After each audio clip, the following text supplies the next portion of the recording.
Perfecto. China, una cortina de humo por Gonzalo Espinosa.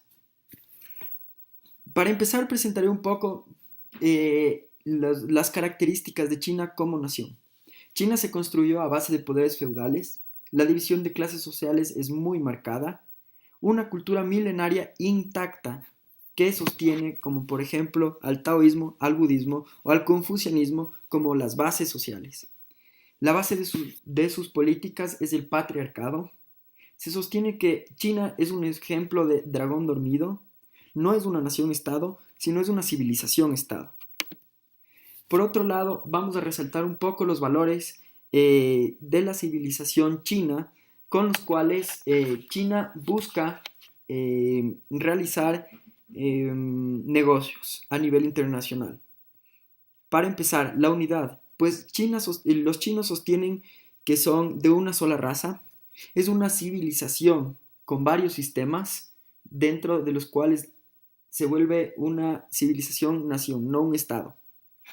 Como dije anteriormente, los chinos sostienen que vienen de la raza Han, o sea, el 90%, y eso permite sostener un país tan grande con territorios tan diferentes, pero aún así creen que son la misma raza. Por otro lado, ellos creen fervientemente en la superioridad racial. Por otro lado, creen que el gobierno es la cabeza de toda familia china. Para empezar, vamos a ver por qué se cree que China sí será una potencia mundial. Vamos a analizar 4 puntos. El primero, crecimiento poblacional. Luego, conceptos culturales. Tercero, actualidad y futuro económico de China. Y cuarto, las tendencias políticas y reformas en el mercado. Para empezar, el crecimiento poblacional. China tiene 1.3 billones de personas viviendo en su territorio. Esto habilita que la mano de obra sea más barata, los costos de producción sean bajos y la competencia laboral y profesional sea muchísimo más alta, permitiendo así que los salarios sean más bajos.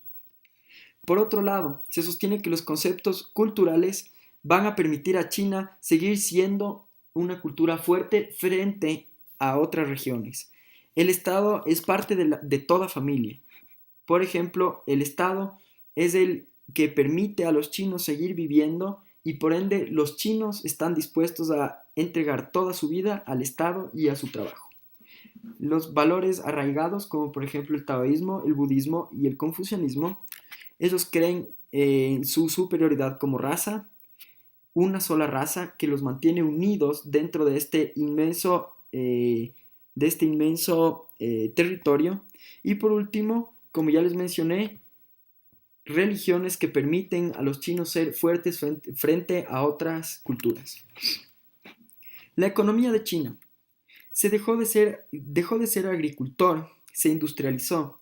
Ahora mantiene incentivos para inversiones extranjeras, inversiones en otros países, maquilación de productos del occidente y mano de obra masiva y barata. Las tendencias políticas que han permitido a China sostenerse como una potencia emergente. Se cambió del comunismo marxista a uno más reformado, con una apertura de mercados, en el cual el Estado sigue siendo el actor principal, pero gracias a la generación de riquezas, gracias a la mano de obra, hay otros entes en industrias que han permitido crecer. También la industrialización y el cambio de matriz, y se sigue sosteniendo la civilización-estado, basado en varios sistemas, pero en una sola raza. ¿Por qué China es un hegemón? Sería un hegemón. Y esto tiene mucho que ver con cómo se le ve a China siendo un dragón dormido. Gracias a su potencia cultural, su historia imperial y los recursos y políticas agresivas de crecimiento. Ahora veremos 4 puntos por los cuales sostenemos que China no se consolidará como una potencia. Para empezar, la occidentalización de China, el escape de recursos tanto humanos como económicos, políticas gubernamentales no amigables, cultura cerrada y poco aceptada globalmente. Para empezar, la occidentalización. China, al implementar políticas económicas capitalistas, pierde cada vez eh, su manejo de mercado, dejando así un montón de características que la identifican como una sociedad milenaria que ha vivido cerrada dentro de una Asia súper fuerte en el tema de mercado. Por otro lado, al maquilar productos occidentales, China se convierte en un país occidental más, donde su gente, su población quiere consumir esos productos. Y por último, la utilización de los Six Killer Apps nos permite ver cómo China se ha convertido en un país más del occidente. Como por ejemplo, China ahora permite la competencia. Antes, China sostenía que simplemente había una cabeza, permitiendo así que el poder no se esparza, sino que se mantenga en el Estado o en el imperio. Por otro lado, la ciencia que está utilizando China ha permitido acercarse muchísimo más a las formas de ver la vida que el occidente tiene, como por ejemplo a cuantificar y modelar cosas que le ayudan al día a día. Por otro lado, la propiedad privada. Se vive en un comunismo moderno, por lo cual las personas ricas dejan el país para poder seguir adquiriendo propiedades. Medicina. La medicina que China utiliza hasta el día de hoy sigue siendo ancestral, pero existe una gran porción de la población que está empezando a implementar medicina occidental, dejando así de lado importantes valores arraigados de la cultura china. Sumado a esto, el consumismo cada vez en China es más evidente, dejando así de lado su tema moral y ético propio de China y convirtiendo a la gente en una especie de consumistas que quieren seguir poseyendo estos productos maquilados en China. Y por último, su ética de trabajo se ve forzada a cambiar, porque si no, países como por ejemplo Ecuador están dejando de confiar en China como un buen inversor. Luego vamos a ver la pérdida de los factores de producción. Es evidente que existe una fuga de profesionales. Se ha parado la inversión internacional. Los inversionistas chinos buscan oportunidades fuera del país y la dependencia de China sobre economías en contracción, como por ejemplo Europa y Estados Unidos, que han dejado y han cerrado un montón de fábricas y han empezado a utilizar su territorio como espacio para nuevas fábricas de aquellas marcas.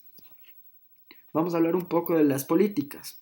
China sostiene un uso irresponsable de los recursos no renovables, tiene una posición prepotente, políticas extractivistas y sesgadas hacia la riqueza china, poca ética de trabajo, abuso de la mano de obra, desarrollo de proyectos no sustentables, una economía a escala que no beneficia a los pueblos con los que trabajan, y el Estado es el benefactor de China, dejando así poca riqueza en otros países con los cuales trabaja. Y por último, sostengo que las limitaciones culturales, como la no creencia de la libertad, choca con el concepto occidental. El individuo sirve al Estado, no viceversa, pues en el occidente se cree que el Estado sirve al individuo. Creencias de superioridad e intolerancia, sumisión ante el poder patriarcal, son cosas que en el occidente no se aceptan. China seguirá siendo un dragón dormido. Su cultura cerrada y políticas ahuyentan cada vez más a los intentos verdes vigentes en el mundo. Al occidentalizar todos sus procesos económicos, puede ser cuestión de tiempo que su cultura pierda peso. Su estilo de vida ha cambiado. Sus conceptos de civilización no son compartidos por la gran mayoría de países, dejando así caduco su modelo gubernamental totalitario. Por lo tanto, yo sostengo que China sigue siendo una cortina de humo, pues China sigue representando números y estadísticas demoledoras, como por ejemplo su PIB, que sigue creciendo, pero por ejemplo en servicios con los cuales están relacionados con el tema humano, ha disminuido en un 4.2%.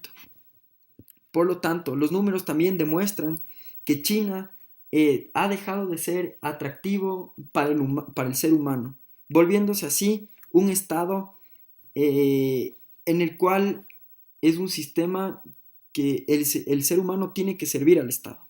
Su estado económico es una realidad, pero la parte cultural y social definen mucho su candidatura como potencial mundial e imponer su hegemonía. Por lo tanto, sostengo que China es un experimento donde creo que se trata de dejar de lado aquellos paradigmas occidentales acerca del individuo y sostener un paradigma donde no hay el individuo, sino un sistema apersonal que maneja y hace lo que quiere con el ser humano. Gracias.